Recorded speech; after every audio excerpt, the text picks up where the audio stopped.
In this 21st century, gender-based violence and discrimination has become a global trend, recurring in different forms and ways, whether physically or remotely. The danger is revealed through statistical records by WHO indicating that 1 out of 3 women are subjected to SGBV and discrimination. CSOs in Ghana have over the years worked tirelessly to mitigate and possibly eradicate the incidents and ripple effects of SGBVs and discrimination. The SDG 5, which talks about achieving gender equality and empowering women and girls, is undoubtedly a major but attainable goal if key stakeholders strategize and commit to. GIZ is proudly a leading driver and implementer of SHE, Support to Human Rights and Gender Equality, a project targeted at not only empowering women, but ensuring that they have enough seats at the table and have amplified voices to be noticed and heard. A baseline study was conducted to analyze the range and landscape of services provided by Ghanaian civil society organizations within this space and in their various regional jurisdictions. Gaps were identified and recommendations made to close these gaps and improve on their work. One of the major recommendations was to have a national CSOs training workshop to help strengthen the range of services offered by some selected CSOs for the persons affected by GBVs and discrimination.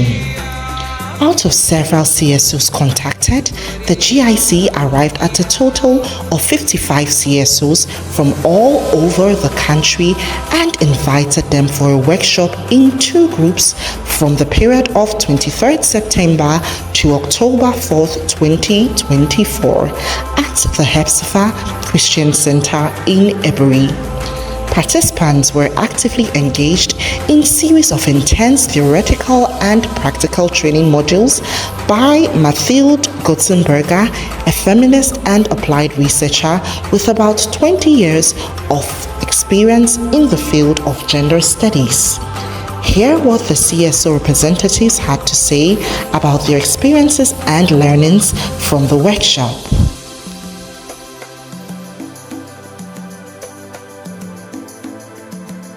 One of the things I learned was that there are a lot of things we say in our everyday language that actually are forms of abuse. We call them the unconscious bias, and I was really blessed by that. One other thing I learned too was to collaborate well with our various stakeholders, with DOFSU, with the police, and it helps makes life of our victims easier as well. I'm equipped, I'm empowered, and I believe that as I'm going back, I'm going to help my organization to be consolidated in some of the things that we do, particularly in our referral pathways, in our sexual and harassment policies that we have in the organization.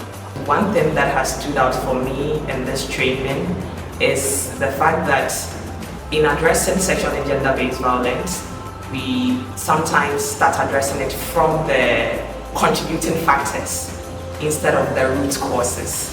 So the rich content of this training has made me understand the need to address these issues starting from the root causes to the contributing factors, and so that we can be able to deal with the consequences there. This workshop has prompted me to know that I have to be very careful when choosing my words, especially with survivors. It has also helped me know the vast legal provisions that are made for us. For instance, the Hospital Bail Act and other laws that never had come in mind if I had not been to this very program.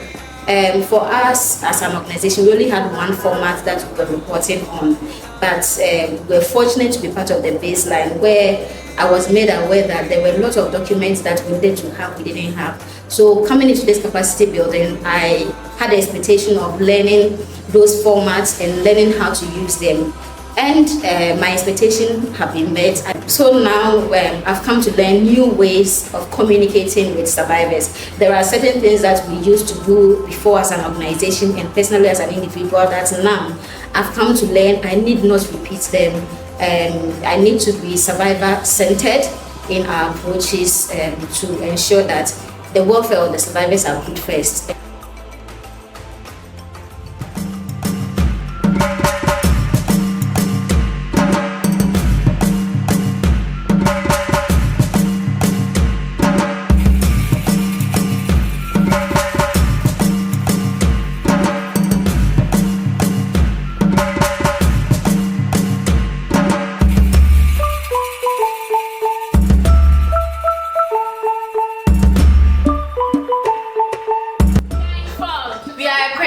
We are refined. We are empowered. We are CSOC.